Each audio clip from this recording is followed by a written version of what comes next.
Hello all, welcome to Kalam IAS Academy. This is Priyanka Mahapatra, faculty at Kalam IAS for Essay.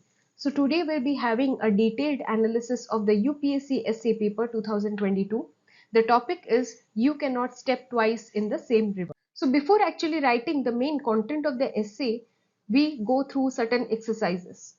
After getting the question paper, first thing what we do, we go through all the topics and we decide which topic we are able to decipher, whether we are able to generate enough dimensions, enough arguments, enough examples for it or not, whether we are having a good introduction to the topic or not, and where all these criteria are fulfilling with a topic, then that topic becomes our topic for the day. Then after deciding the topic, we brainstorm, we go to the rough page of the UPSC answer sheet and do brainstorming. So what do we do in the brainstorming session? So we jot down all the points which are coming to your mind. Whatever is coming to your mind, structured, unstructured, relevant, irrelevant points, whatever is coming to your mind after seeing the topic, you just have to jot down. Then the next step is that you have to filter out in order to check the UPSC directive there. So the UPSC directive, as you all know, whichever is written in your syllabus, that says that all the points, all the arguments, all the content should be closely associated with the topic. So what do you do in this context? So you filter out all the irrelevant ideas, you come to the main core ideas, okay, and then you arrange those ideas in a logical fashion. Which argument would go first, which example will go with what argument, okay, that is to be decided, that order is to be decided, so that when you write the main content of the essay, your essay will look very coherent, it will have a good natural flow in writing, okay, and your expression will appear to be more effective and exact. So in the brainstorming session, you check all these parameters written in the UPSC directive for the essay writing, so that your main content is perfect. Okay, you're not repeating the ideas. Okay, so it's the main problem that happens if you do not brainstorm, then you tend to repeat ideas. Okay, because you rely on your brain for the ideas to come, and it can come again also. So there is an arbitrary presentation of ideas in the paper. So to avoid that, we do the brainstorming session. Okay, so you arrange your points in a logical fashion, which core argument should be coming first, then the counter argument should be coming towards the last, then the way ahead, then the conclusion, and you also decide the introduction part of the essay as well, which anecdote you would be writing for the introduction or quotation for that matter. Okay, and you should be also checking that if the anecdote is properly matching with the topic asked or not.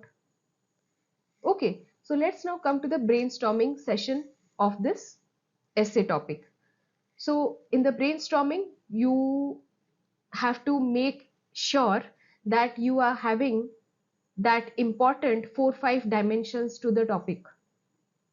Okay, please make sure that you are having 4-5 major dimensions to the topic. Then only the topic, the content will be wholesome. That includes the counter argument, that includes the current relevance, that includes the way forward. Okay, so for this very topic, you cannot step twice in the river, in the same river. Okay, what is the main meaning of the topic? So this essay topic was quoted by Heraclitus, a Greek philosopher who is born in 544 BC. And the main idea of this topic, that the flow of the river will change each second. And similarly, we will also witness changes every second. There is nothing permanent except change by Heraclitus. So this is the main idea of the topic, where change is the main keyword, main crux of this topic. So now you have to connect the above quotation with the core idea of the essay topic. So coming to the dimensions, you can pause down the video over here and create your own dimensions. I'm not saying that these 4-5 dimensions are the only dimensions that can be created for this essay topic. You can have your own dimension. Any other dimension, if you're able to create, please write it down in the comment section. I'll be happy to see them. Right? So the dimensions which I have created is, first is that do we really change from inside every moment? If yes, then how? So talking about the personal changes. Okay, how I change from inside every moment. That I'll be describing in the how part of the dimension. Then I'll come to the world level, to the global level, to the others perspective level. That how can we say that the world around us is always changing? Then you would come to the third dimension about the significance of the change. That should we be worried about many changes that are happening all around? If not worried, then what is the significance of the change? Then we would come to the counter argument of the essay. That do we need to always change? And is it not suggested to remain stable and consistent in some cases? So understanding this is the counter argument of the essay, which is the main, the brownie point of this essay. Okay, where you would be countering the main ask of the topic, where you would be saying that change is not always good. We have to stick to the core values in some situations. Okay, then come to the way forward. Okay, so let's discuss one by one. So first is that do we really change from inside every moment? So here you would be starting from physiological changes, biological changes, how almost every cell is getting repaired and replaced every day, every second. Even physically, we are not the same next moment. You can talk of ideological changes where we get thousands of ideas every moment, and these ideas bring synthesis, anti-synthesis inside us, thus yielding new insight and viewpoint. Then you can talk of preferences also, how it changes over time, how the priorities changes over time. We change our likes and dislikes. For example, you can take off relationship falling apart only because of one's preference changing every time. Okay, you can talk of the change in attitude due to the change in our value premises or additional cognitive information. Attitude also gets changed, and that leads to change in our behavior. For example, a patriarchal mindset person going to office where women are doing pretty well in their career, and then his mindset changes. He sees the woman as progressive. Okay, and that brings change in the behavior in that person who is patriarchal. Then we come to the next dimension about the other's perspective, how the world around us is always changing. So you can take example of a person coming back to office the next day, and he has witnessed a change in his behavior only because of the reason that he had some experience previous night that brought a delta change in him or her, right?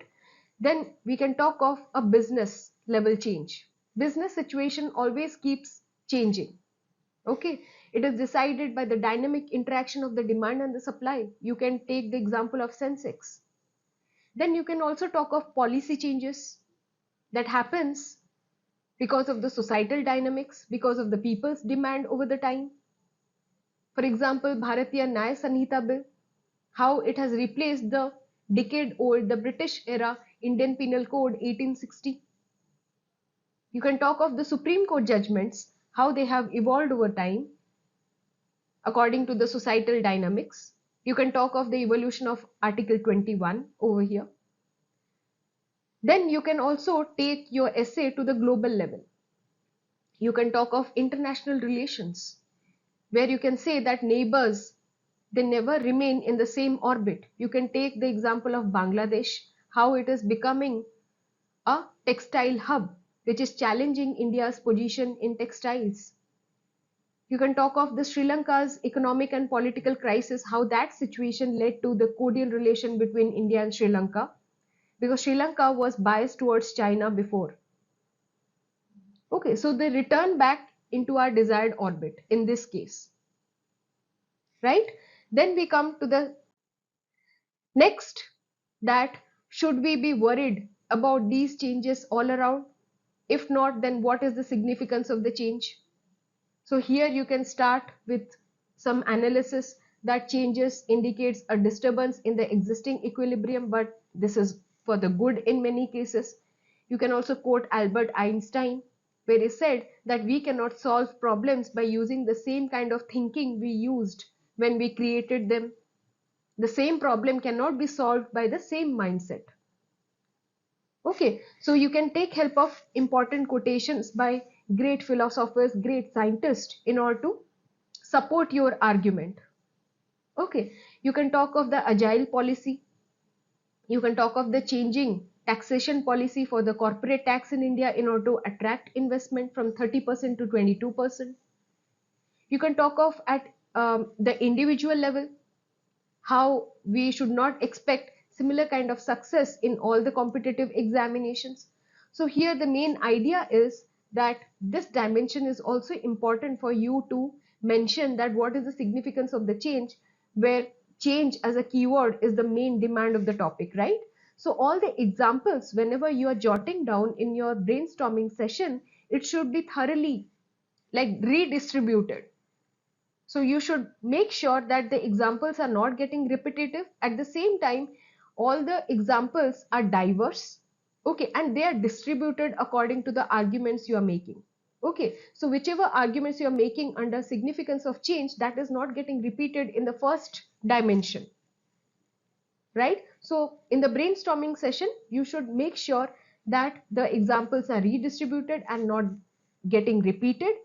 Okay, and you should be placing the appropriate examples in their appropriate places.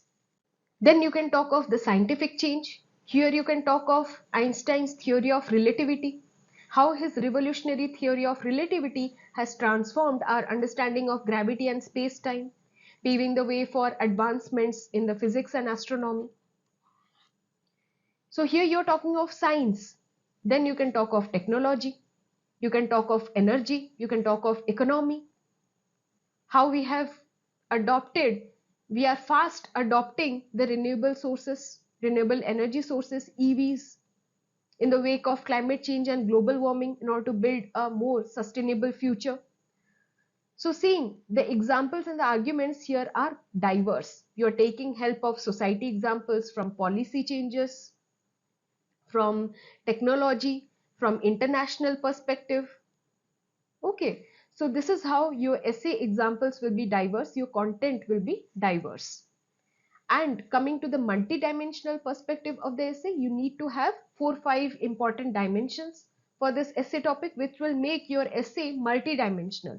It's not that if you're giving many examples from all spheres, that will be said as multi-dimensional essay. No, your essay will be multidimensional only if you're giving those 4-5 important dimensions to your essay.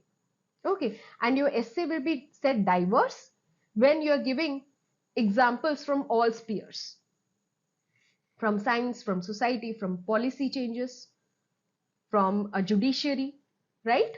Then you can take off organization level changes. You can give example of Airtel doing business re-engineering of its operation.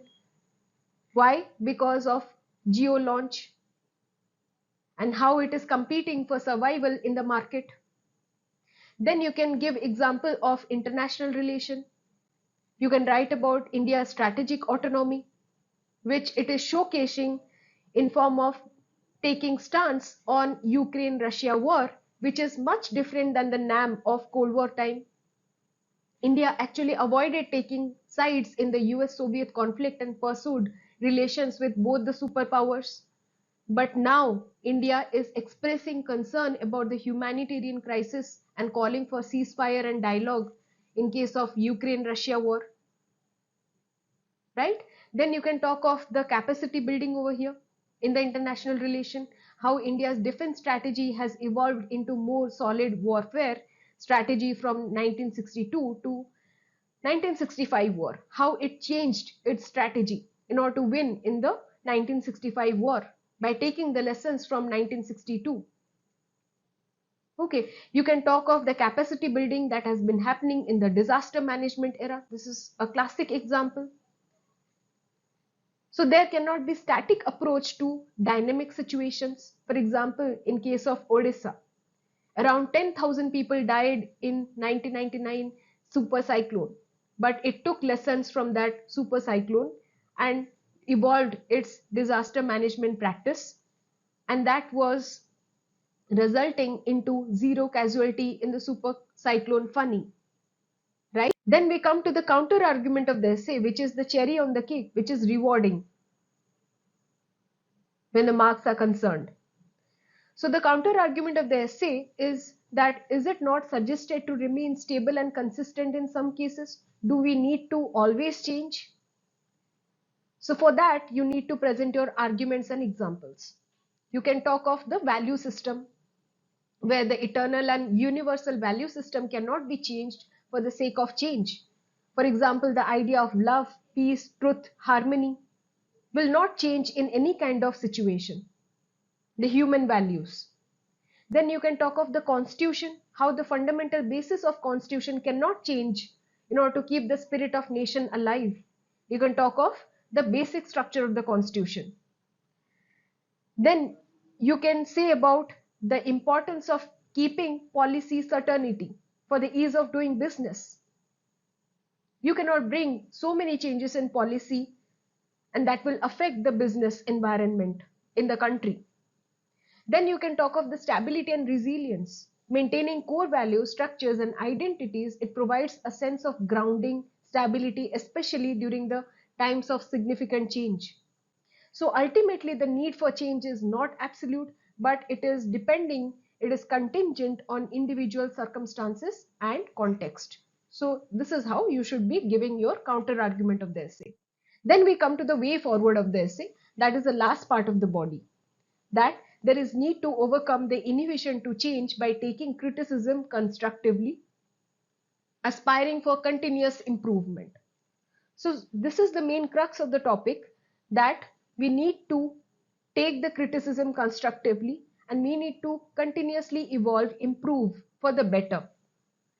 Okay, how can we do that? We need to identify our fears. We need to focus on the benefits, on the positive outcomes that change could bring. Then we should be challenging our assumptions, question our negative beliefs about change. We need to seek support also. We should be surrounded by people who would encourage and support your efforts. Find a mentor or therapist to guide you through the process. Okay, it's not that you're going for an unguided change that may lead to the untoward incidents. Okay, unwanted changes, unwanted consequences. Okay, so you should be having a mentor or therapist to guide you through the process so that you are bound to get a positive outcome for the change. Then you should be also celebrating the progress. So even if you are encountering with small wins, you should be acknowledging and rewarding your efforts for that. Then you should be reframing the failure as learning. So whatever setbacks you are getting in the journey, okay, you should be viewing those setbacks as opportunities to learn and adjust your approach. So this is how there is a continuous improvement in one's self, right? Then come to the conclusion of the essay. So you can talk about that how change is constant and how change is also desirable, but there are few fundamentals that remain intact with time. Okay, in pursuit of change, let's not forget to live in the present and appreciate the good part of the situation. It is also very essential for us to not blindly allow change. Hence, we need to guard our thoughts and be cautious of the forces which may get induced by non-rational romanticism with no logical basis. So from a growth mindset perspective, continuous change and improvement are always essential for personal and societal growth. We learn, we adapt, we evolve through change, okay, pushing our boundaries and reaching new heights. But from the stability perspective, constant change can be overwhelming and disruptive. Maintaining certain core values is also important. Certain routines, certain disciplines, certain structures, they provide a sense of security, predictability, and this is very important for the well-being also. Okay, so this is how you should be concluding to the essay, and this particular essay needed a balance. Okay, it's not that we should be always embracing changes. Certain core values needs to be preserved for the predictability, for the security, which is important for the well-being. Okay, so this is an essay where a balance is required to be written in the conclusion. And you should be also referring back to the introduction, whatever anecdote you must have given or quotation you must have given. Okay, so this is the end of the discussion.